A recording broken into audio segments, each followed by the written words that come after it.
Halo, Assalamualaikum warahmatullahi wabarakatuh. Perkenalkan, gua Irfan. Welcome to Mahasiswa Baru Channel. Nah, kali ini gua bakal membahas dasar akuntansi pertemuan yang pertama, yaitu, benar, ada tujuan. Yang pertama ada tujuan. Tujuannya adalah menguraikan karakteristik sebuah perusahaan. Terus selanjutnya ada menguraikan peran akuntansi dalam perusahaan. Yang ketiga, menguraikan pentingnya etika bisnis dan prinsip-prinsip dasar perilaku yang etis. Yang keempat, menguraikan profesi akuntansi. Yang kelima, mengiktisarkan perkembangan prinsip-prinsip akuntansi dan mengkaitkannya dengan praktik akuntansi. Yang keenam, membuat persamaan akuntansi dan menjelaskan setiap unsur dalam persamaan tersebut.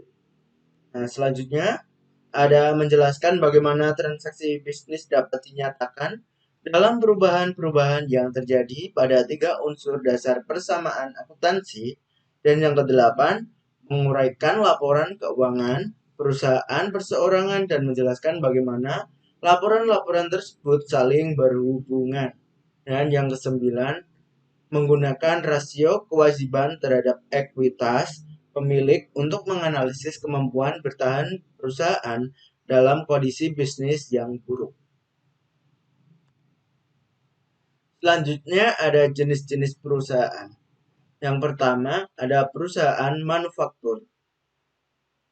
Perusahaan manufaktur ada Honda, Intel, Boeing, Nike, Coca-Cola, dan Sony. Dan contoh produk dari perusahaan tersebut ada yang pertama Honda. Honda ada mobil dan motor. Selanjutnya Intel ada komputer yang biasanya dibuat untuk komputer dan laptop. Untuk apa? Prosesor. Nah, dan Boeing ada pesawat terbang. Dan Nike ada sepatu dan pakaian olahraga yang biasanya dibuat untuk olahraga. Dan Coca-Cola ada produk minuman. Sony ada barang elektronik yaitu misalnya TV, PlayStation, dan lain-lain. Selanjutnya ada perusahaan dagang. Contoh perusahaan dagang ada Carrefour, KitStation, Electronic City, Land End, dan Amazon.com. Yang pertama ada Carrefour. Carrefour produknya ada barang kebutuhan sehari-hari yaitu mall, supermall gitu. Dan KitStation ada mainan yaitu zona permainan. Electronic City yaitu barang-barang elektronik yaitu apa? Tempat tempat barang elektronik. Dan Land End itu ada pakaian. Amazon.com itu seperti e-commerce yang menjual buku, CD, dan produk-produk lainnya melalui internet. Yang ketiga ada perusahaan jasa. Yang pertama ada Disney, yang kedua Garuda Indonesia, yang ketiga Marriott Hotel, yang keempat Citibank, dan yang kelima ada Telkomsel. Yang pertama contoh dari perusahaan Disney ada hiburan, yaitu wahana hiburan seperti Disneyland. Disneyland banyak, ada Jepang, Amerika, dan Garuda Indonesia ada transportasi pesawat terbang. Marriott Hotel itu ada hotel. Citibank itu keuangan dan perbankan. Telkomsel adalah telekomunikasi. Dan selanjutnya ada jenis-jenis organisasi perusahaan. Pada jenis perusahaan yang pertama perusahaan perseorangan, yang kedua ada persekutuan, yang ketiga ada korporasi atau perseroan terbatas. Nah, apa sih perusahaan perseorangan itu? Perusahaan perseorangan dimiliki oleh satu orang. Nah, satu orang contohnya di sini ada Toko Ani. Nah, keunggulan dari perusahaan perseorangan ada kemudahan pengaturan dan biaya pengelolaan yang rendah. Dan kelemahannya ada sumber daya keuangan yang terbatas dan kewajiban yang tidak terbatas. Selanjutnya ada perusahaan persekutuan. Di sini contohnya ada Toko Ani dan Toko Tini. Dimiliki oleh dua orang atau lebih individu. Keunggulannya ada sumber daya keuangan yang lebih besar dibanding dengan perusahaan perseorangan dan tambahan keahlian manajemen. Dan juga toko persekutuan ini ada kelemahannya, yaitu kewajiban yang tidak terbatas. Selanjutnya ada perusahaan korporasi atau PT dibentuk berdasarkan peraturan pemerintah sebagai badan hukum yang terpisah. Di sini contohnya ada PT Makmur. Unggulannya adalah kemampuan untuk mendapatkan sumber daya dalam jumlah besar melalui penerbitan saham, dan kelemahannya juga pengenaan pajak ganda. Pajaknya untuk toko atau PT itu sangat besar dibanding toko individu maupun toko perorangan yang lebih dari 2 orang. Selanjutnya ada strategi bisnis. Strategi bisnis adalah serangkaian rencana dan tindakan terintegrasi yang didesain bagi perusahaan sebagai sarana untuk memperoleh keuntungan melebihi pesaingnya, sekaligus untuk memaksimalkan laba. Terdiri atas yang pertama ada strategi biaya rendah, dan yang kedua ada strategi diferensiasi. Apa sih strategi biaya rendah itu dan strategi diferensiasi? Nah, lanjut. Strategi biaya rendah adalah berdasarkan strategi biaya rendah, suatu perusahaan mendesain dan menghasilkan produk atau jasa dengan kualitas yang diterima konsumen pada biaya yang lebih rendah dibandingkan dengan para pesaingnya. Contohnya ada di sini. Di sini ada Lion Air dan Air Mineral Feed. Selanjutnya ada strategi diferensiasi. Nah, berdasarkan strategi diferensiasi, sebuah perusahaan mendesain dan menghasilkan produk atau jasa yang memiliki kekhususan atau karakteristik yang unik sedemikian rupa sehingga konsumen bersedia membayar harga yang lebih tinggi dibandingkan harga yang umum. Nah, contohnya di sini ada desainer Bian dan Electrolux. Nah, selanjutnya adalah rantai nilai sebuah perusahaan.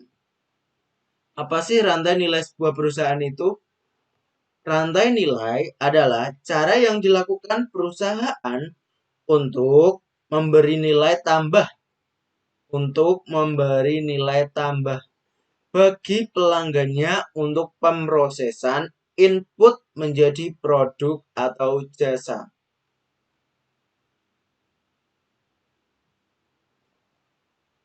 Di sini input, terus ada proses bisnis, terus ada produk atau jasa, nilai pelanggan. Di sini contohnya ada penginputan. Penginputan itu adalah pelanggan yang masuk untuk membeli sebuah barang, lalu kita proses untuk melakukan bisnis, untuk menjualkan produk atau jasa. Nah, produk atau jasa yang bagus akan dinilai pelanggan yang bagus juga. Dan produk atau jasa yang kita berikan buruk, maka nilai pelanggan juga buruk. Selanjutnya ada pihak-pihak yang berkepentingan. Pihak-pihak yang berkepentingan terhadap perusahaan adalah perorangan atau entitas yang mempunyai kepentingan dalam menentukan kinerja perusahaan. Selanjutnya ada proses penyediaan informasi. Yang pertama, mengidentifikasi pihak-pihak yang berkepentingan. Yang kedua, menilai kebutuhan informasi dari pihak-pihak yang berkepentingan. Di sini pihak yang berkepentingan ada dua, ada internal dan eksternal. Yang internal ada pemilik, manajer, dan karyawan, dan sedangkan yang eksternal ada pelanggan, kreditor, dan pemerintah. Selanjutnya yang ketiga, mendesain sistem informasi akuntansi untuk memenuhi kebutuhan pihak-pihak yang berkepentingan. Dan yang keempat, ada mencatat data ekonomi berkaitan dengan aktivitas dan peristiwa bisnis di dalam sistem informasi akuntansi. Yang kelima, menyusun laporan keuangan untuk pihak yang berkepentingan. Ini juga sama, ada pihak dari internal dan eksternal, ada pemilik, manajer dan karyawan, dan juga ada pelanggan, kreditor, dan pemerintah. Di sini juga ada etika bisnis. Prinsip moral yang menjadi dasar bagi perilaku yang etis. Yang pertama, hindari pelanggaran etika yang kecil. Yang kedua, pusatkan perhatian pada reputasi jangka panjang.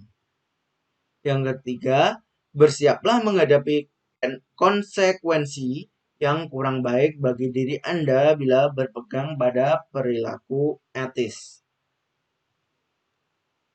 Selanjutnya ada profesi akuntansi. Akuntan yang bekerja pada perusahaan bisnis atau organisasi nirlaba disebut sebagai akuntan swasta. Nah, sedangkan yang akuntan dan stafnya yang memberikan jasa akuntansi berdasarkan honor disebut sebagai akuntan publik. Ada akuntan swasta sama akuntan publik.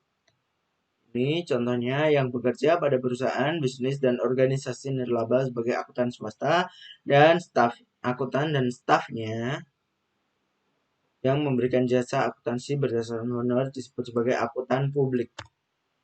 Selanjutnya di sini ada prinsip-prinsip akuntansi yang berlaku umum. Yang pertama ada konsep entitas usaha. Konsep ini mengharuskan agar aktivitas usaha dicatat secara terpisah dari aktivitas pihak-pihak yang berkepentingan.